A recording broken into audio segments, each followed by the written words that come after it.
നിങ്ങളുടെ favourite shows ഇനി ഒരിക്കലും മിസ്സാവില്ല. ഇപ്പോൾ C5 കാണും നിങ്ങളുടെ ഫേവറേറ്റ് ഷോ തികച്ചും സൗജന്യമായി. മഹിമയെ ഞങ്ങൾ ഇവിടേക്ക് വിളിച്ചതേ ഒരു പ്രത്യേക കാര്യം തീരുമാനിക്കാനാ. ഐശ്വര്യ എന്നെ വിളിച്ചപ്പോ ചില സൂചനകൾ തന്നിരുന്നു. അതെ, ഞാൻ കുറച്ചു കാര്യങ്ങളെ മഹിമയോട് പറഞ്ഞിരുന്നു. സീ സിംഗർ ഓഫ് ദ ഇയറില് എന്റെ മാനസ തന്നെ വിൻ ചെയ്യണമെന്ന് എന്റെ ആഗ്രഹം മാത്രമല്ല, ഇപ്പൊ അതെനിക്കൊരു വാശി കൂടിയാ. അതെ, കോമ്പറ്റീഷൻ അല്ലേ, അപ്പൊ ആ വാശി വേണം. ഇപ്പൊ ഞാൻ നോക്കിയിട്ട് ശരിക്കും എന്റെ മോളുമായിട്ട് കോമ്പറ്റീറ്റ് ചെയ്ത് നിൽക്കുന്നത് ആ ശ്യാമ മാത്രമാ.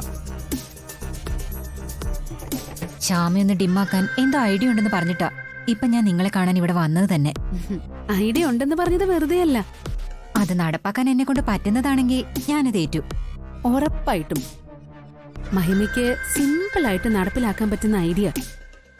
പക്ഷെ എനിക്ക് സംശയം അതല്ല, എന്റെ മോളെ വിജയിപ്പിക്കാൻ നിങ്ങൾ മൂന്നാളും ഇത്ര റിസ്ക് എടുക്കുന്നത് എന്തിനാ? അതെനിക്ക് മനസ്സിലാവുന്നില്ല. അല്ല, ശ്യാമയെ പരാജയപ്പെടുത്തുക എന്നുള്ളത് ഞങ്ങളുടെയും കൂടെ ആവശ്യം. മനസ്സിലായില്ല. എന്നെ പാട്ടിന്റെ പേരും പറഞ്ഞ് ഒരുപാട് ചതിച്ചവളാ ശ്യാമ. അതെയോ? അവളെ കണ്ട ഒരു പാവമാണെന്ന് തോന്നുമല്ലോ. അത് വെറും തോന്നല് മാത്രോ? അങ്ങനെ അവള് പാവമായിട്ട് അഭിനയിക്കുന്നതാ. ജഗജില്ലി അവള്.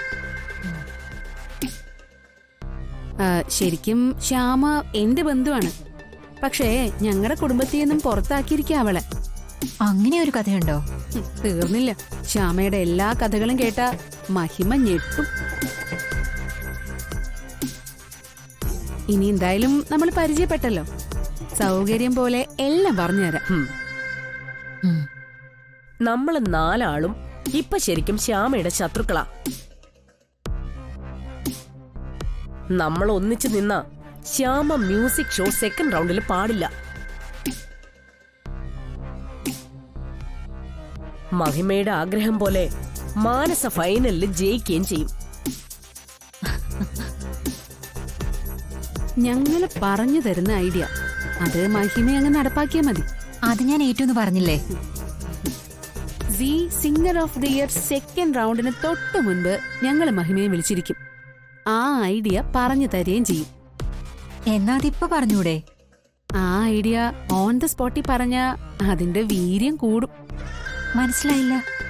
ഞങ്ങള് വിശ്വസിക്ക്, എല്ലാം നിങ്ങൾക്ക് ഷോയുടെ അന്ന് ശരിക്കും മനസ്സിലാവും.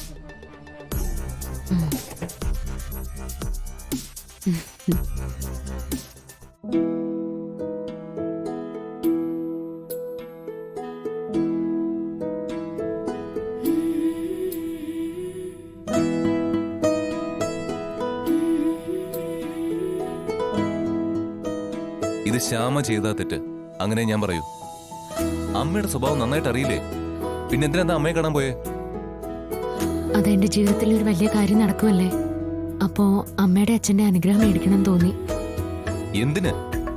തന്നെ ഒരിക്കലും അംഗീകരിക്കാത്ത അമ്മയുടെ അനുഗ്രഹം ശ്യാമയ്ക്ക് എന്തിനാ? എന്താ അതിന്റെ ആവശ്യം? അങ്ങനെ ഒരു അനുഗ്രഹം തനിക്ക് വേണ്ട. അമ്മ എന്ത് വേണമെങ്കിലും എന്നെ പറഞ്ഞോട്ടെ, എനിക്കതിൽ വിഷമമൊന്നുമില്ല. പക്ഷെ എനിക്ക് വിഷമമുണ്ട്. എന്തായാലും ഞാൻ ആ സന്ദർഭത്തിൽ വീട്ടിൽ ചെന്നത് നന്നായില്ലേ? അവിടെ വീണെടുക്കുന്ന അമ്മയുടെ അടുത്ത് ശ്രീകുട്ടി മാത്രമല്ലേ ഉണ്ടായിരുന്നുള്ളൂ. കൃത്യസമയത്ത് നമുക്കമ്മയെ ഹോസ്പിറ്റലിൽ എത്തിക്കാൻ വേണ്ടി പറ്റിയില്ലേ? അതല്ലേ സർ വലിയ കാര്യം. ഡൗൺലോഡ് ചെയ്യൂ C5 ആപ്പ്. കാണൂ എല്ലാ എപ്പിസോഡുകളും സൗജന്യമായി.